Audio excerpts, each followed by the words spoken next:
اعوذ باللہ من الشیطان الرجیم بسم اللہ الرحمن الرحیم۔ اصحاب فیل پر عذاب کا تصور اور وادی محاصر سے جلدی گزرنے کا حکم۔ وادی محاصر کے محل وقوع کے بارے میں مختلف اقوال ہیں۔ پہلا قول یہ ہے کہ مزدلفہ کے قریب ایک علاقہ ہے جس کا نام وادی محاصر ہے۔ حضرت فضل بن عباس رضی اللہ تعالیٰ عنہ روایت کرتے ہیں کہ یہ وادی منا میں ہے۔ شیخ عبدالحق محدث دہلوی ان اقوال میں تطبیق کرتے ہوئے کہتے ہیں بعض علماء کا موقف ہے کہ یہ وادی منا میں ہے، جبکہ بعض کہتے ہیں کہ یہ وادی مزدلفہ میں ہے۔ در حقیقت منا اور مزدلفہ کے درمیانی علاقے کا نام ہے۔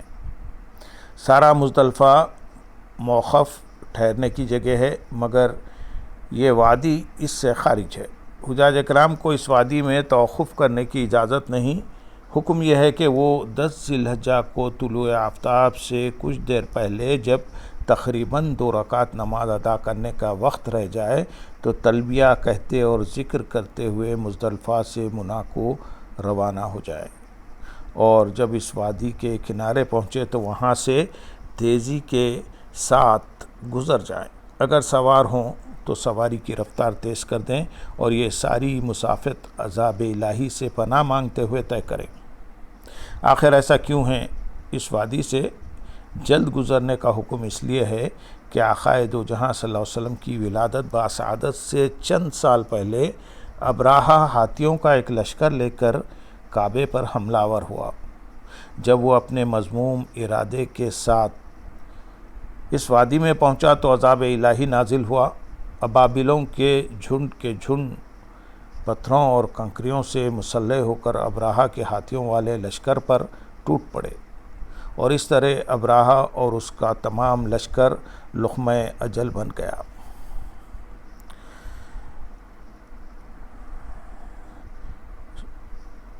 سورۃ الفیل آیت نمبر 1 سے 5 میں ارشاد باری تعالیٰ ہے، کیا آپ نے نہیں دیکھا کہ آپ کے رب نے ہاتھی والوں کے ساتھ کیسا سلوک کیا؟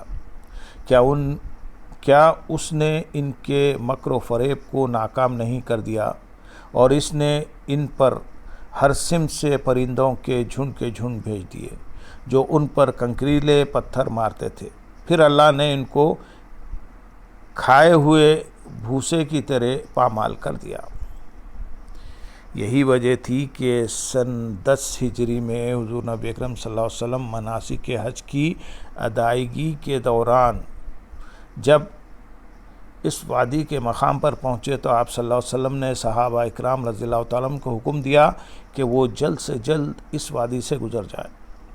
یہ کیفیت اس امر کی غماس تھی جیسے عذاب آنے والا ہو۔ یہ عذاب بہت پہلے ابراہہ اور اس کے لشکر پر نازل ہوا تھا۔ اس کے باوجود حضور نبی اکرم صلی اللہ علیہ وسلم نے صحابہ کو تلقین فرمائی کہ اپنے اوپر وہی تاثر اور کیفیت طاری کر لیں اور خوف و خشیت الہی کا وہی منظر قائم کرے۔ خود حضور نبی اکرم صلی اللہ علیہ وسلم نے ایسی کیفیت اپنے اوپر طاری کر لی اور اپنی اونٹنی کی رفتار تیز کر دی۔ حضرت علی رضی اللہ تعالیٰ عنہ حضور نبی اکرم صلی اللہ علیہ وسلم کی وادی محاصر سے گزرنے کی کیفیت بیان کرتے ہوئے فرماتے ہیں، پھر جب آپ صلی اللہ علیہ وسلم اس وادی میں پہنچے تو اپنی اونٹنی کو ایڑی لگائی، وہ دوڑ پڑی حتیٰ کہ آپ صلی اللہ علیہ وسلم نے اس وادی کو تیزی سے عبور کیا۔ پھر آپ صلی اللہ علیہ وسلم نے مزدلفہ میں وقوف کیا۔ شیخ عبدالحق محدث دہلوی اس وادی کے بارے میں فرماتے ہیں، اس وادی میں تیز چلنا مستحب ہے، اگر پیدل ہے تو تیز چلے اور اگر سوار ہے تو اپنی سواری کو تیز ہانکے۔ حضور نبی اکرم صلی اللہ علیہ وسلم نے صحابہ اکرام رضی اللہ تعالیٰ عنہ کو اس وادی سے تیز چلنے کا حکم کس لیے دیا اور خود عمل کر کے کیوں دکھایا، جبکہ اس وقت وہاں کوئی ابابیل کے جھنڈ تھے، نہ کہیں کنکروں کی بارش برسائی جا رہی تھی؟ اس کا جواب یہ ہے کہ عبرت حاصل کرنے کے لیے یہ کیفیت پیدا کرنے کا ایک عمل تھا۔ یہ تیز رفتاری اب قیامت تک امت کے لیے سنت بن گئی ہے۔ اور حکم ہے کہ جب حجاج اس مقام سے گزریں تو رفتار تیز کر لیں اور سوار اپنی سواریوں کو ہانکتے ہوئے گزریں۔ اس حکم اور عمل کے پیچھے صرف ایک ہی مقصد کار فرما ہے، اور وہ ہے کہ گزشتہ واقعے کی کیفیات یاد کر کے انہیں دل و دماغ پر طاری کیا جائے اور تصور و تخیل میں اس کی یاد بسائی جائے۔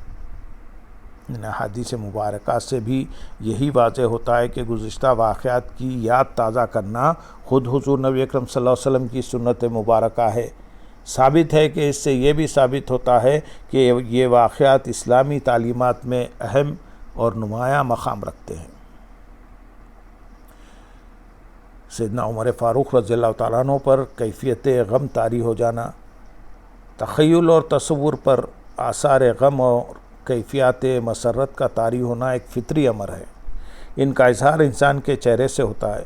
خوشی کا واقعہ یاد آئے تو چہرے پر مسرت کے آثار نمایاں ہو جاتے ہیں، اور واقعہ غمناک ہو تو آنسو چھلک پڑتے ہیں۔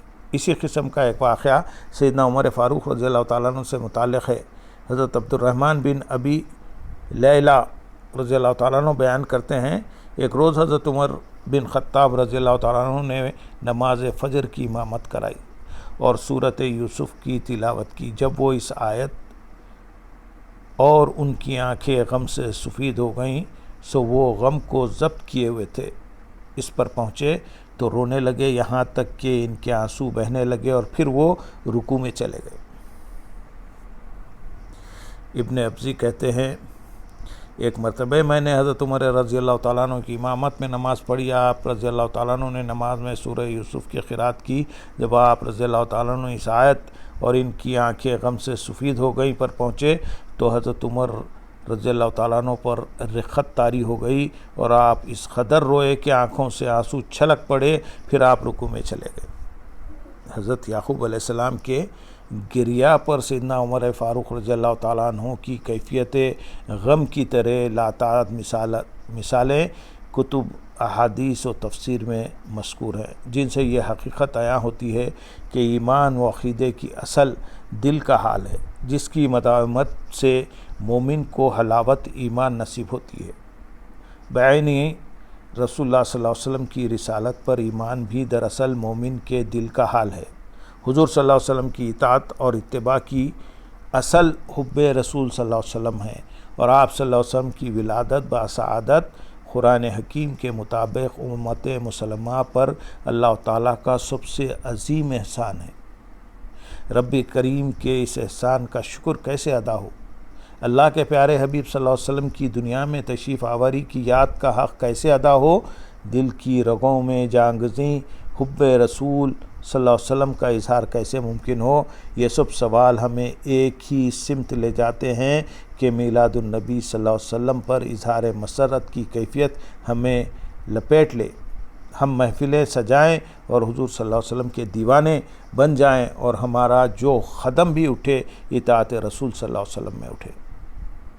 اس پوری بحث کا خلاصہ یہ ہے کہ گزشتہ واقعات کے حوالے سے خوشی اور غم کا اظہار کرنا اور ان کیفیات کو اپنے اوپر طاری کر لینا سنت مصطفیٰ صلی اللہ علیہ وسلم ہے۔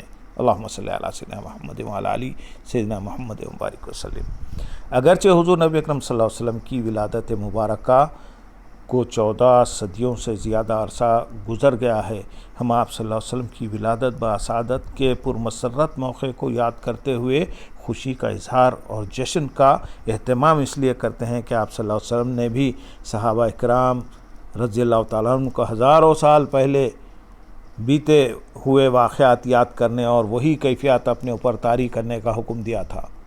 ہمیں آپ صلی اللہ علیہ وسلم کی سنت اور سنت صحابہ پر عمل کرنا ہے۔ حضور صلی اللہ علیہ وسلم کی اس دنیا میں تشریف آوری اللہ تعالیٰ کی رحمت، اس کا فضل اور احسان عظیم ہے۔ یہ ساری امت کے لیے خوشی، مسرت و انبساط اور فخر و احسان کا موقع ہے۔ تمام مسلمانوں کو چاہیے کہ میلاد النبی صلی اللہ علیہ وسلم کے موقع پر کیف و مستی اور مسرت انبساط کی کیفیات اپنے اوپر طاری کر لیں۔ ہم میلاد النبی صلی اللہ علیہ وسلم کے مسرت انگیز موقع پر اسی طرح فرحاں و شاداں ہوتے ہیں جیسے حضرت آمنہ رضی اللہ تعالیٰ عنہ اور آپ صلی اللہ علیہ وسلم کا خاندان آپ صلی اللہ علیہ وسلم کی ولادت مبارکہ سے ہوا تھا۔ ہم بھی میلاد مناتے ہوئے اسی طرح مسرت و شادمانی کا اظہار کرتے ہیں جس طرح ان لوگوں نے کیا تھا جو حضور نبی اکرم صلی اللہ علیہ وسلم کی ولادت باسعادت کے وقت موجود تھے۔ یہ ایک کیفیت پیدا کرنا ہے جو کہ حضور نبی اکرم صلی اللہ علیہ وسلم کی سنت مبارکہ بھی ہے، لہذا آپ صلی اللہ علیہ وسلم کی امت ہونے کے ناطے ہم پر لازم ہے کہ 1400 سال پہلے بیت جانے والی کیفیت کا تصور کرتے ہوئے شایان شان طریقے سے آپ صلی اللہ علیہ وسلم کا یوم میلاد منائیں۔ اللہم صلی علی سیدنا محمد وعلی آلہ سیدنا محمد وبارک وسلم۔